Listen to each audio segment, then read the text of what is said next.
তরুণরা যখন বেড়ে ওঠে তাদের যে শারীরিক এবং মানসিক পরিবর্তন হয়, এই মানসিক পরিবর্তনের মানসিক পরিবর্তনের উপরে তাদের ভীষণ প্রভাব ফেলে এবং অনেকগুলো বিষয় আছে এই মানসিক প্রভাব তাদের উপরে পড়ার ক্ষেত্রে। সেই ক্ষেত্রে সাম্প্রতিক সময়ে জলবায়ু একটা বিশ্বব্যাপী অনেক বড় জলবায়ু পরিবর্তন, বিশ্বব্যাপী একটা অনেক বড় সংকট, এবং সেইটা মধ্যে বাংলাদেশ পৃথিবীর অন্যতম ঝুঁকিপূর্ণ একটি দেশ আমরা জানি। এবং এই বিষয়টাকে বিবেচনায় রেখে আমরা আজকে একটু আলোচনা করব আমাদের গাইবান্ধার কিছু তরুণ এবং যুবকদেরকে সাথে নিয়ে।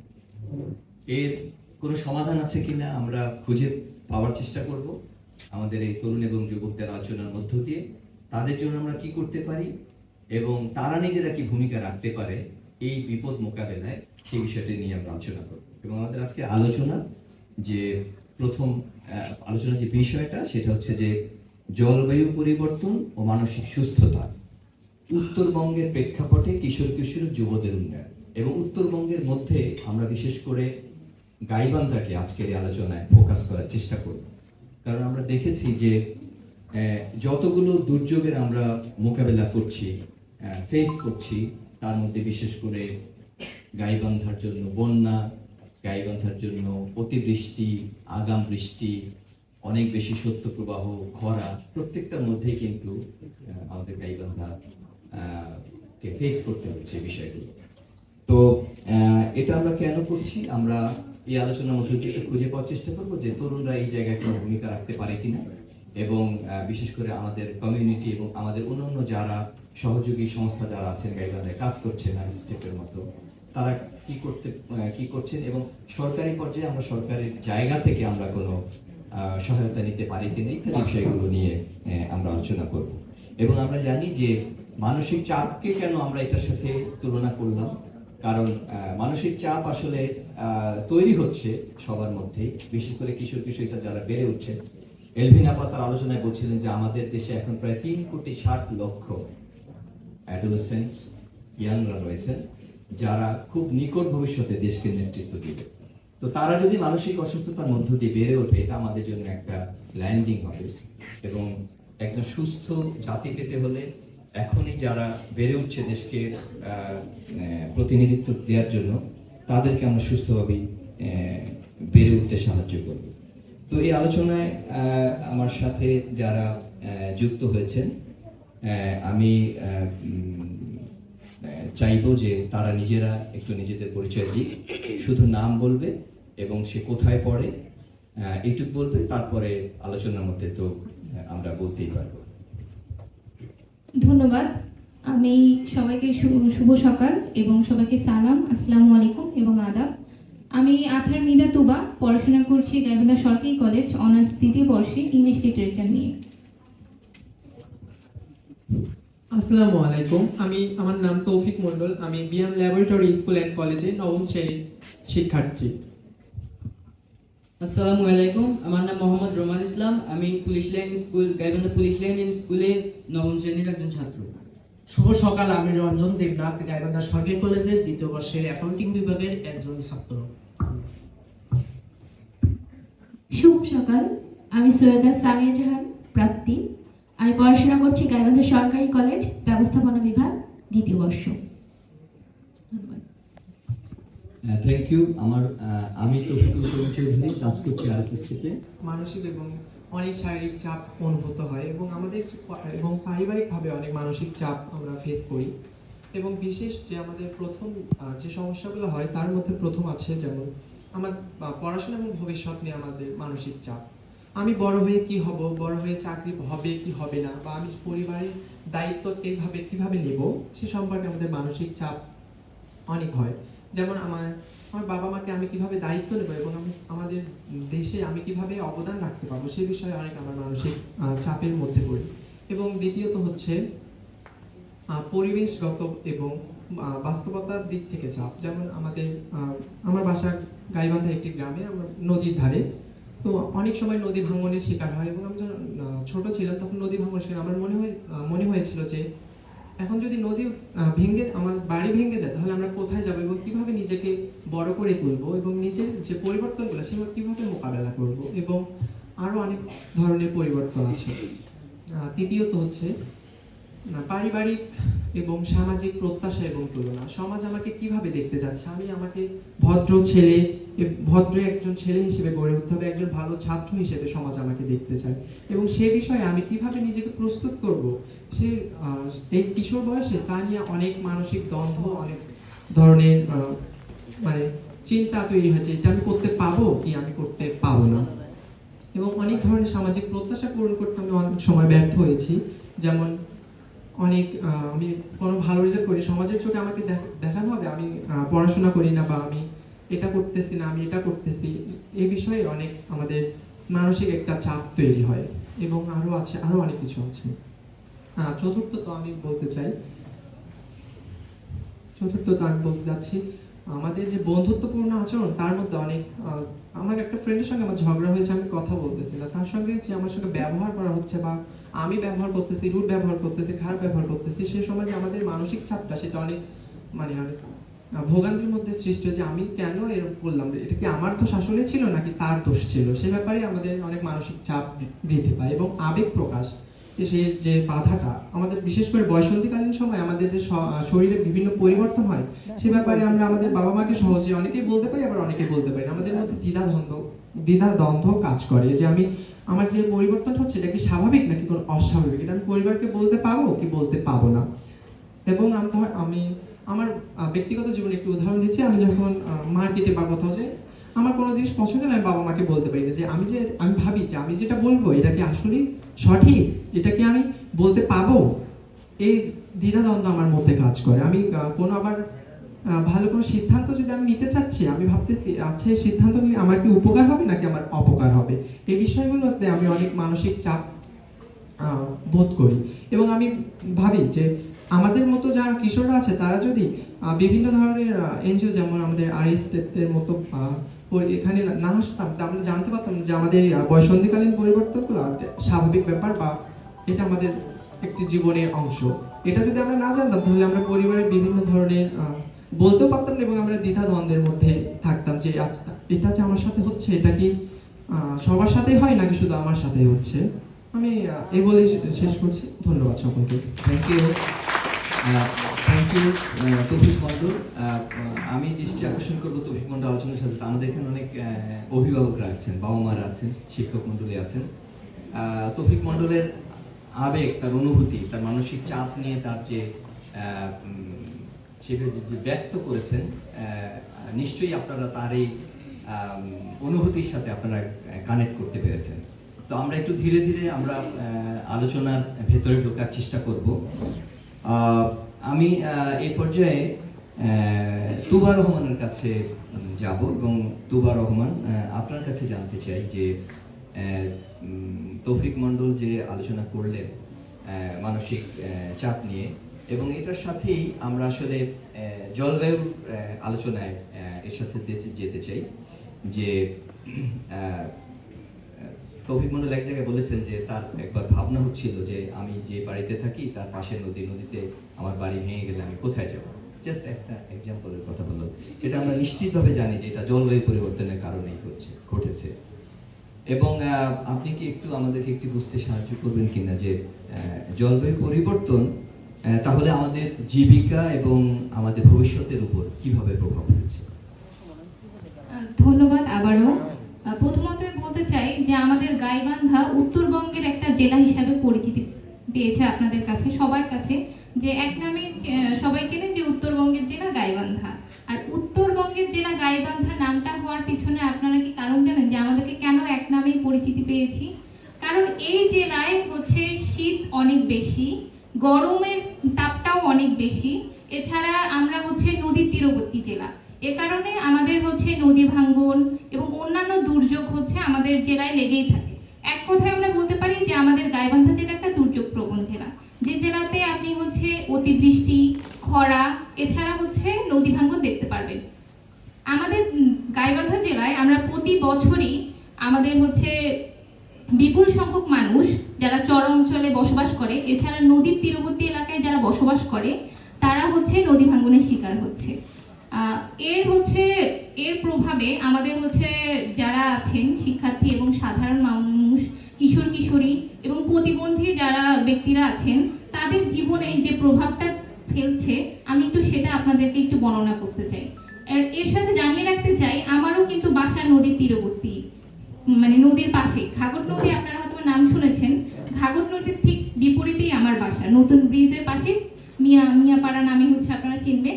মিয়াপাড়াতে আমার বাসা। সেই অঞ্চলে হচ্ছে আমি প্রতি বছরই বন্যা দেখি, বন্যার সম্মুখীন হই। আপনারা বলতে পারেন যে আমি বন্যা কবলিত অঞ্চল থেকেই আমি হচ্ছে নিয়মিত আপনাদের সাথে হচ্ছে যোগাযোগ রক্ষা করতেছি। আর জলবায়ুর যে পরিবর্তন এবং মানসিক সুস্থতার উপর যে প্রভাবগুলো, আমি এটা একটু বলতে চাই বিশেষভাবে আমাদের কোন কোন ক্ষেত্রে প্রভাব হচ্ছে বিস্তার করতেছে জলবায়ু পরিবর্তন ও মানসিক সুস্থতার যে বিষয়টা।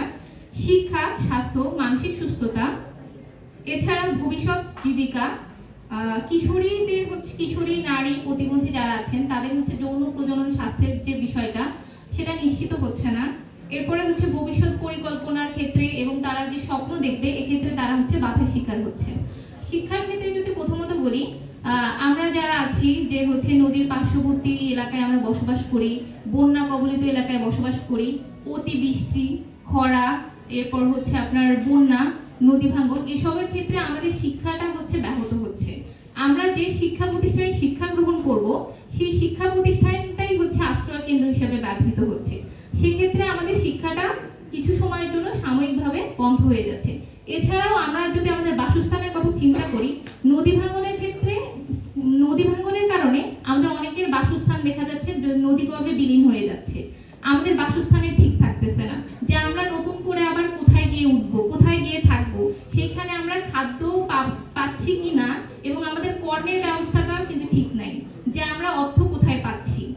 আমাদের যদি অর্থের যোগান না থাকে আমরা খাদ্য পাচ্ছি না, খাদ্যের যোগান নাই, সেখানে শিক্ষা তো আরো বিলাসিতা আমাদের জন্য হয়ে যাচ্ছে। এক্ষেত্রে আমাদের প্রভাবটা এখানেই লক্ষণীয়, যে হচ্ছে আমাদের মৌলিক অধিকারগুলো এখানে ক্ষুণ্ণ হয়ে যাচ্ছে। আমাদের যে হচ্ছে জলবায়ু পরিবর্তনের কারণে মৌলিক অধিকারগুলো আমরা নিশ্চিত করতে পারছি না।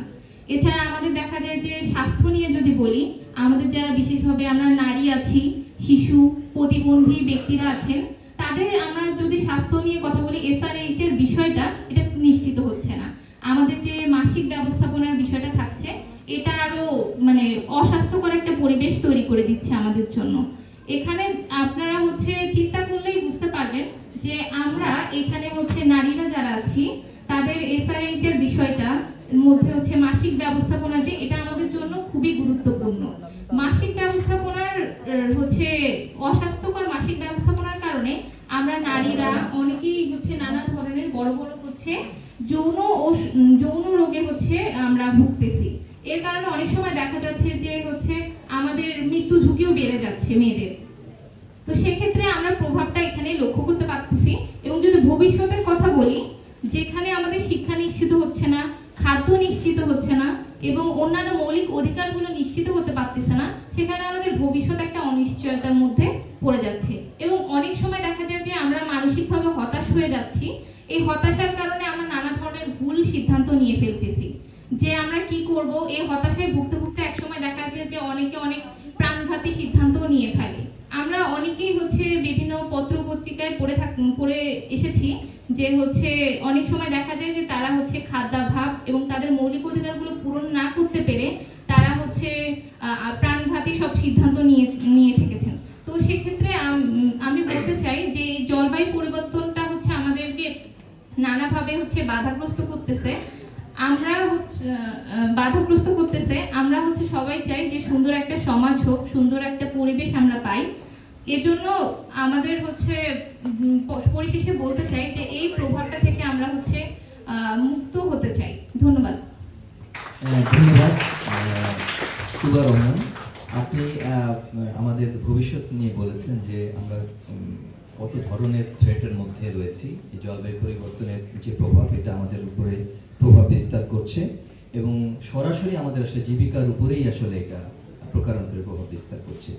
তো এই জায়গাটায় আপনার এই আলোচনার সূত্র ধরে আমি জনাব রোমান ইসলাম আপনার কাছে আসতে চাই, এবং আপনার কাছে আমাদের যে জানতে চাওয়া সেটা হচ্ছে যে একজন কিশোর হিসাবে, গাইবান্ধার একজন অধিবাসী হিসাবে এই যে জলবায়ুর পরিবর্তন এবং আমাদের জীবিকা, আমাদের ভবিষ্যৎ ইত্যাদির উপরে যে প্রভাব ফেলছে, এটা আপনার উপরে মানে কোন ধরনের বা আদৌ কি কোনো মানসিক চাপ তৈরি করছে, এবং সেটা করলে আপনি কি কি ধরনের মানসিক চাপ অনুভব করছেন?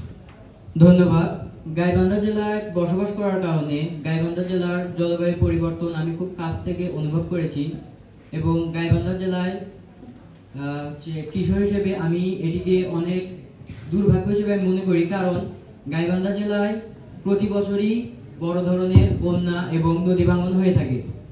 গাইবান্ধা জেলায় বন্যা এবং নদী ভাঙনের ফলে আমার অনেক বেশি পরিমাণে ভয় হয়, কারণ আমার বাসা নদীর পাশেই। সবসময় মাথায় দুশ্চিন্তা এবং মানসিক চাপ থেকে থাকে যে কখন আমাদের ঘরবাড়ি বা জমি নদীর পানিতে বিলীন হয়ে যাবে, এবং আমরা যদি আমাদের ঘরবাড়ি বা জমি নদীর পানিতে বিলীন হয়ে যায়, তো এই দুর্ভিক্ষের ভিতরে আমরা কোথায় গিয়ে আশ্রয় নেব, বা পরবর্তীতে আমরা কি করব, বা ভবিষ্যতে আমাদের কি হবে, এটা নিয়ে মাথায় সবসময় একটা দুশ্চিন্তা বা মানসিক চাপ থেকে যায়, যেটার জন্য আমি রাত্রে ঘুমাতে পারি না এবং আমার ভিতরে একটা অস্থিরতা কাজ করতে থাকে।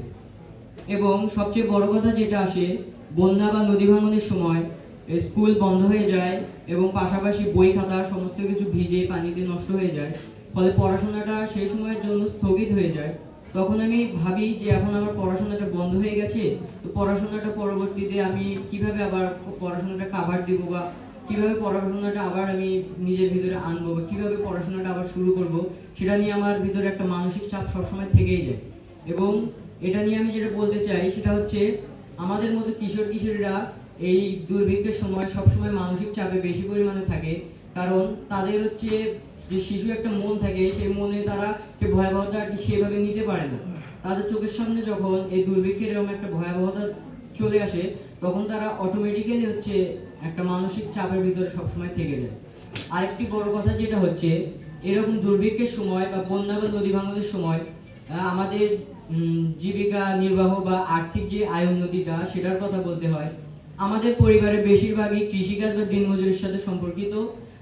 এই দুর্ভিক্ষের সময় বা বন্যা বা নদী ভাঙনের সময় ফসলের যদি ক্ষতি হয় বা দিনমজুরি কাজ যদি সেভাবে তারা না করতে পারে, তাহলে আমাদের আর্থিকভাবে অর্থের অনেক সংকট দেখা দেয়, এবং সেই সময় আমার পরিবারের সংকট দেখে আমি আমার পরিবারকে আর্থিকভাবে সাহায্য করতে পারি না, বিধায় আমার ভিতরে একটা মানসিক চাপ সবসময় থেকেই যায় এবং ভিতর থেকে অস্থিরতা তৈরি হয়। ভিতর থেকে আমি প্রতিটা সময় ভেঙে পড়ি, এবং স্বপ্নগুলোকে অনেক কাছ থেকে দেখার পরেও আমি অনেক সময় ভাবি যে স্বপ্নগুলোকে আদৌ আমি বাস্তবায়ন করতে পারবো কি পারবো না, কারণ এই সময়ের যে একটা ভয়াবহতা, সেটা আর কি পরিস্থিতিটা কখন শিথিল হবে আর আবার আগের মতো হবে, তো এই সময় আমি কি করব সেটা আর কি সেইভাবে ভেবে পাই না।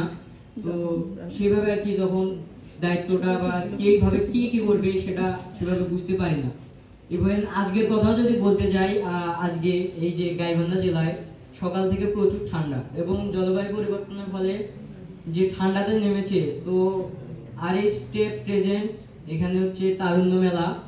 তো আমি সকালবেলা একটা মানসিক চাপে পড়েছিলাম যে এখন তো অনেক ঠান্ডা পড়ছে, জলবায়ু পরিবর্তনের ফলে অনেক ঠান্ডা পড়ছে, তো এখানে তো আমি অ্যাটেন্ড করতে গেলে আমাকে কোনো একটা যানবাহন বা কোনো একটা বাহনে চড়ে আসতে হবে। তো আমি অনেকক্ষণ ধরে অপেক্ষা করার পরে একটা বাহন পাচ্ছিলাম না খুঁজে আসার, যেখানে আমি কিভাবে আসবো। তো তখন আমার ভিতরে আসলে একটা অনেক মানসিক চাপ তৈরি হয় যে আমি আসলে গিয়ে হচ্ছে তরুণ মেলায় যে তারুণ্য মেলা যেটা রয়েছে, সেখানে কি আসলে আমি অ্যাটেন্ড করতে পারবো কিনা। তো আমি এটাই বলতে চাই যে জলবায়ু পরিবর্তনের ফলে আজকেও আমার মানসিক চাপটা হয়েছে, এবং এটা সব সময় আমাদের মাঝে দুর্ভিক্ষের সময় দেখা দেয়। এই যে মানসিক একটা চাপ থাকে, সেই চাপটা আমাদেরকে, আমি মনে করি আমার ভবিষ্যতে স্বপ্ন দেখাকে বা স্বপ্নকে বাস্তবায়ন করাকে একটা বাধা হয়ে দাঁড়ায় বলে আমি মনে করি। তো এটা থেকে আমাদেরকে পরিত্রাণ পাওয়ার জন্য কি করতে হবে সেটা আমরা আগামীতে জানবো, বা আমরা বড়দের কাছ থেকে প্রত্যাশা করি, আশা করি যে এইরকম দুর্যোগ বা দুর্ভিক্ষের সময় আমাদের কি করা দরকার, যদি কাইন্ডলি আমাদেরকে গাইড করতো বা বলা হতো যে তোমরা এই সময় দুর্ভিক্ষের সময় এটা করবা, তো তোমাদের মানসিক চাপটা কমবে না। তাহলে আমরা সেভাবে পদক্ষেপ নিতে পারতাম। সবশেষে একটা কথাই বলতে চাই যে গাইবান্ধা জেলার জলবায়ু পরিবর্তন শুধু পরিবেশের উপরেই না, আমাদের মতো শিশু কিশোর বা তরুণ তরুণীদের মানসিক একটি চাপের কারণ হয়ে দাঁড়ায়। ধন্যবাদ ধন্যবাদ তৌফিক আপনাকে। আপনি অসাধারণ। রঞ্জন দেবনাথের কাছে আমরা একটা খুবই স্পেসিফিক একটা প্রশ্ন করব। সেই প্রশ্নটা হচ্ছে যে গাইবান্ধায় জলবায়ু পরিবর্তনের যে প্রভাব এবং এটা যে কিশোর কিশোরীদের মধ্যে যে মানসিক চাপ তৈরি করছে, এখানে আমাদের যারা প্রতিবন্ধী ব্যক্তি যারা আছেন এবং যাদেরকে আমরা একটু বেশি ঝুঁকিপূর্ণ গ্রুপ মনে করি, হ্যাঁ, সেই জায়গায় জলবায়ু পরিবর্তন কিভাবে প্রতিবন্ধী ব্যক্তিদেরকে ঝুঁকিপূর্ণ অবস্থার মধ্যে ফেলছে এবং কিভাবে এই সমস্যাটাকে বাবার তারা মোকাবেলাও করছে। ধন্যবাদ আমাকে সুন্দর একটি প্রশ্ন করার জন্য। আমরা জানি গাইবান্ধা জেলায় একটি প্রান্তিক হলো বন্যা প্লাবিত এলাকা। আমরা জলবায়ু প্রতিবন্ধীদের জলবায়ু পরিবর্তনের ফলে এবং মানসিক চাপ বৃদ্ধি পাচ্ছে ফলে সাধারণ মানুষের চেয়ে প্রতিবন্ধী ব্যক্তিরা সংকটপূর্ণ হচ্ছে। এতে তাদের জীবনযাত্রার মান এবং হলো সামাজিক অর্থনৈতিক এবং হচ্ছে শারীরিকভাবে তারা হচ্ছে জীবনযাপনে অনেক কষ্টের সম্মুখীন হচ্ছে। আমরা প্রাকৃতিক দুর্যোগের ফলে সবচেয়ে ঝুঁকি, যদি আমরা বন্যার কথা বলি, বন্যা হচ্ছে প্রতিবন্ধী ব্যক্তিরা দ্রুত দৌড়াতে পারে না। তারা বিভিন্ন ঘরবাড়ি ভেঙে যাওয়ার ফলে তারা আশ্রয় কেন্দ্রে নেওয়ার জন্য তারা দ্রুত সংকটপূর্ণ কঠিন হয়ে দাঁড়াচ্ছে। তারপরে আমরা যদি তাপমাত্রার কথা বলি, তারা প্রতিবন্ধী ব্যক্তিরা বিভিন্ন খাবার পানি বিভিন্নভাবে তারা সম্মুখীন বাধা সৃষ্টি হচ্ছে এবং হলো ক্লান্তি বোধ করছে। তারপর যদি আমরা আরেকটি পয়েন্টে যদি আসি, তারপর হচ্ছে জীবনযাত্রা ও অর্থনীতিকের প্রভাব। যদি জীবনযাত্রা এবং অর্থনৈতিক প্রভাবের ক্ষেত্রে যদি আমরা বলি, তাদের হচ্ছে তারা শারীরিকভাবে তারা হচ্ছে কঠিনতম কাজ করতে পারছে না। তারা জীবন এবং নদী ভাঙনের ফলে তারা সংসারে আয় কমে যাচ্ছে, ফলে তারা সংকটপূর্ণ চাপ একটা সৃষ্টি হচ্ছে। তারপর যদি আমরা বলি শিক্ষা ও সামাজিক একটা যদি বাধা, শিক্ষা ও সামাজিক বাধার ক্ষেত্রে যদি আমরা বলি, তারা নিয়মিত বন্যার প্রভাবে তারা নিয়মিত পড়াশোনা করতে পারছে না। যদি আমার একটু আমার জীবনে একটি প্রতিফলিত ঘটেছে, আমি একটু শেয়ার করতে চাই। যখন আমি ক্লাস 5-এ পড়ি, তখন আমার হচ্ছে ক্লাস 6-এ আমি ভর্তি হতে যাই। তখন আমি হচ্ছে পড়াশোনা থেকে একটা বাধাগ্রস্ত হই। আমাকে টিচার বলে, তুমি কেন এই স্কুলে পড়বা, আমাদের সম্মান নষ্ট হয়ে যাবে, তুমি এই স্কুলে পড়ো না, তুমি হচ্ছে আলাদা অন্য স্কুলে পড়ার চেষ্টা করো। তারপর আমাকে বিশেষ অনুরোধে ভর্তি করে নেয়। তারপর হচ্ছে একটা মানসিক চাপ, সেই মানসিক চাপের ফলে তারা বারবার বন্যা ঘূর্ণিঝড় বিভিন্নভাবে মোকাবিলা করতে পারছে। Thank you Ranjan. আমরা রঞ্জনের অনুভূতি শুনলাম। আমরা শেষ আলোচকের কাছে যাব। শেষ আলোচকের কাছে যাওয়ার আগে আমি একটু অনুরোধ করতে চাই, আমাদের পেছনে যারা আছেন একটু যদি আরেকটু ধৈর্য রাখেন আপনারা, হ্যাঁ, আপনাদের ওখান থেকে একটু শব্দ আসতেছে আমাদের এখানে, এবং আমরা অত্যন্ত একটা গুরুত্বপূর্ণ আলোচনার মধ্যে আছি। যদি আপনারা এটা অনুভব করতে পারেন, তাহলে এটা নিশ্চয়ই কোনো না কোনোভাবে আমাদের কাজে আসবে। আমাদের কিশোর যুবক যারা আছেন, তারাই আসলে তাদের অনুভূতিগুলো আজকের এই আলোচনার সাথে সম্পৃক্ত করছেন, যুক্ত করছেন এবং শেয়ার করছেন। তো আমি আপনাদেরকে আর একটুখানি ধৈর্য রাখার চেষ্টা করব। এবং সর্বশেষ আমাদের আজকের আলোচক সামিয়া জাহানের কাছে আমরা যাব এবং এখানে সামিয়া জাহানের কাছে আমরা এই আলোচনাগুলো যে আমরা হলো, সেই আলোচনার প্রেক্ষিতে সর্বশেষ প্রশ্নটা তার কাছে, যে এই যে জলবায়ু পরিবর্তনের যে সমস্যা এবং এটা যে আমাদের মধ্যে মানসিক চাপ তৈরি করছে, এটা আমরা বুঝতে পারলাম অন্যান্য আলোচকদের আলোচনার মাধ্যমে।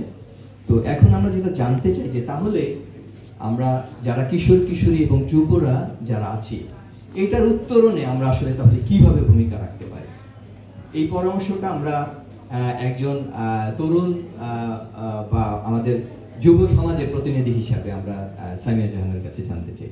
সামিয়া জাহান। ধন্যবাদ আমাকে এই সুযোগ করে দেওয়ার জন্য।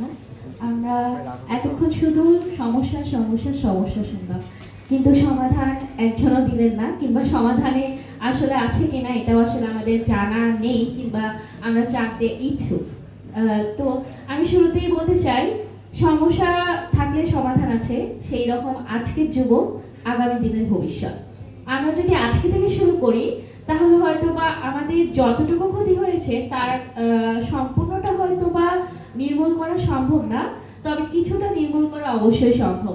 আমাদের যেহেতু আমরা হচ্ছে একেবারেই থার্ড ওয়ার্ল্ড কান্ট্রিতে ইউজ টু, কিংবা আমাদের দেশটা হচ্ছে একেবারে থার্ড ওয়ার্ল্ড কান্ট্রির মধ্যে, এবং আমাদের দেশটা এখনো অনেকটা দেশের থেকে অনুন্নত এবং অপরিষ্কার। সেটা হচ্ছে পরিবেশ থেকে শুরু করে জলবায়ু সব কিছুর উপর এটা এবং আমাদের মানসিকভাবেও প্রচণ্ডভাবে আমাদের কাছে চাপ সৃষ্টি করে, এবং আমরা একটা দূষিত পরিবেশের মধ্যে বড় হচ্ছি। তো এই দূষিত পরিবেশটাকে একটু যদি ভালো মতো সমাধান করা যায়, সেটার মধ্যে হতে পারে সচেতনতা, তথ্য। আমরা বন্যাকালীন সময়ে বন্যা জানছি যে বন্যা হবে, এবং বন্যা হওয়ার কারণটাও কিন্তু এখন প্রাকৃতিক নয়, এখন আমাদের মানব সৃষ্টি বেশিরভাগ বন্যা হচ্ছে। কেন হচ্ছে? আমরা নদীতে বাঁধ দিচ্ছি, নদীতে অকারণে আমরা আবর্জনা ফেলছি, অকারণে আমরা প্লাস্টিক ইউজ করছি, অকারণে আমরা অনেক কিছু করছি, যে কারণগুলোই কিন্তু আমাদের এই জলবায়ু পরিবর্তনের প্রধান কারণ। আমরা যদি একটু সচেতন হই, একজন সচেতন হলে কিন্তু সমাজে অনেকেই সচেতন হয়। আমি হয়তো একটা ছোট্ট উদাহরণের মাধ্যমে বলছি, অনেকগুলো পয়েন্ট আছে এখানে। আমাদের যেরকম পরিবেশকে সচেতন করতে হবে, তথ্য দিতে হবে, সেই সাথে পরিবেশের যে উপাদানগুলো আছে এগুলোকে আরো সুন্দর মতো তৈরি করতে হবে, গাছ লাগাতে হবে। শুধু আমরা গাছ লাগানো শুনি, কিন্তু একজন যুবক আমার মনে হয় না গাছ লাগায়, খুব একটা গাছের মধ্যে তারা আগ্রহী না।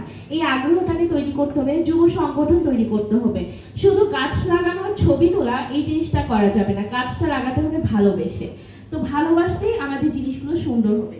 সেই সাথে আমাদের বিভিন্ন রকম উদ্যোগ রয়েছে, যেমন আমরা কাগজ ব্যবহার করতে পারি, আমরা পলি ব্যবহার করি, পলিগুলোকে আমরা একটু অ্যাভয়েড করে কাগজ ব্যবহার করি, কিংবা পার্টে কোনো কিছু ব্যবহার করি, ব্যাগ ব্যবহার করি, এই সকল কিছু। সেই সাথে আমাদের যুব সংগঠনগুলোকে আরো উদ্যোগী হতে হবে। আমরা যদি আজকে থেকে শুরু করি, আগামী দিনে আমাদের সমস্যাগুলো সমাধান অবশ্যই আসবে।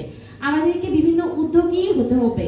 আমরা পরিবেশ নিয়ে এই যে সমস্যার বিভিন্ন রকম বন্যার আগাম বার্তাগুলো এবং বন্যাতে কি করণীয়, সেই সাথে মাসিককালীন সমস্যাগুলোতে বন্যায় কি হচ্ছে সেগুলো আইডেন্টিফাই করে সেগুলো কিভাবে আরো সমাধান করা যায়, এগুলো নিয়ে আমাদের চিন্তা করতে হবে। এই চিন্তা শক্তিটা আমাদের এখন যুবকদের মাঝে অনেকটাই কম।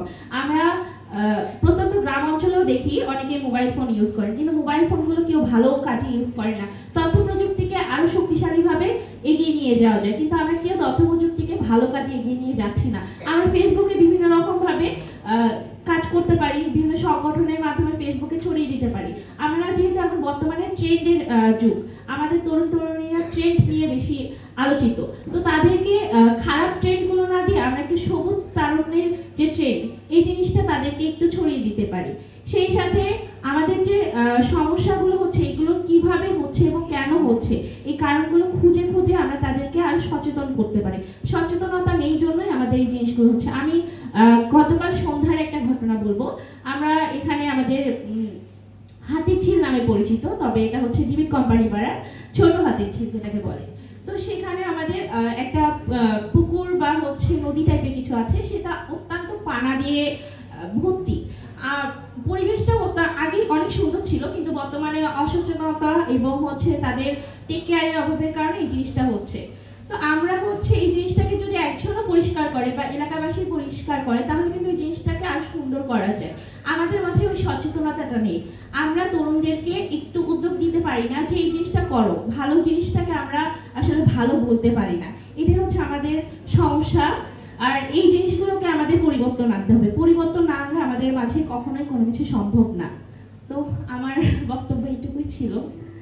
থ্যাংক ইউ সামিয়া জাহান। আপনি একসাথে অনেকগুলো পরামর্শ আমাদের যুবকদের জন্য রেখেছেন, এবং আমার মনে হয় যে আমরা যুব সংগঠন হিসাবে আমরা যুবকরা, কিশোর কিশোরীরা আমরা এই ধরনের উদ্যোগের মধ্য দিয়ে যেতে পারি, যেটা আমাদের জলবায়ু মোকাবেলায় আমাদেরকে সহায়তা করবে। সম্মানিত উপস্থিতি, আজকে আমরা যে আলোচনা করলাম, আমাদের সমস্যাগুলো আমরা যুবক এবং কিশোর কিশোরীরা নিজেরাই বের করার চেষ্টা করলাম, এবং আমার মনে হয় যে এখানে যারা আলোচনা করেছেন তাদের বয়সের তুলনায় তারা অনেক ম্যাচিউরড আলোচনা করেছেন, আমার এটা বিশ্বাস।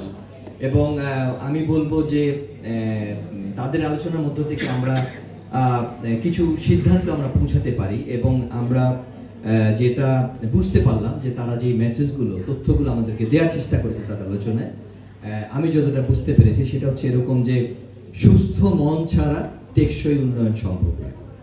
তারা তাদের আলোচনার মধ্য দিয়ে আমাদেরকে বুঝিয়েছেন যে জলবায়ু পরিবর্তন আমাদের সবার দায়িত্ব, এটা নিয়ে একা পথ চলা সম্ভব না, আমাদের সবাইকে, যে যার জায়গায় আছি সবাইকে এর দায়িত্ব নিতে হবে, এবং দক্ষতা অর্জনের মাধ্যমে যুবরাই পারে নিজেদের ভবিষ্যৎ গড়তে, কারণ তারাই কিন্তু তাদের পরামর্শগুলো নিজেরাই দিয়েছে কিভাবে এই সমস্যার সমাধান করবেন, মোকাবেলা করবেন। তো আমি বলবো যে আসলে জলবায়ু পরিবর্তনের চ্যালেঞ্জ মোকাবেলায় কিশোর কিশোরী ও যুবদের মানসিক সুস্থতা রক্ষা এখন সময়ের দাবি, এবং এইটা সময়ের দাবি বলেই আমরা আজকে এই আলোচনার অবতারণা করলাম। তো সম্মানিত উপস্থিতি, আবারও আপনাদের সবাইকে সক্রিয়ভাবে অংশগ্রহণ করার জন্য, আমাদের এই আলোচকবৃন্দের আলোচনা ধৈর্য সহকারে শোনার জন্য অনেক অনেক ধন্যবাদ। এবং আজকের এই আলোচনা বাস্তবিক অর্থেই আমাদের জীবনের ইতিবাচক পরিবর্তনে আমাদেরকে অনুপ্রাণিত করবে, আমরা এই প্রত্যাশা রাখছি, এবং এই প্রত্যাশা রেখেই এই আলোচনার শেষ করছি। আসসালামু আলাইকুম।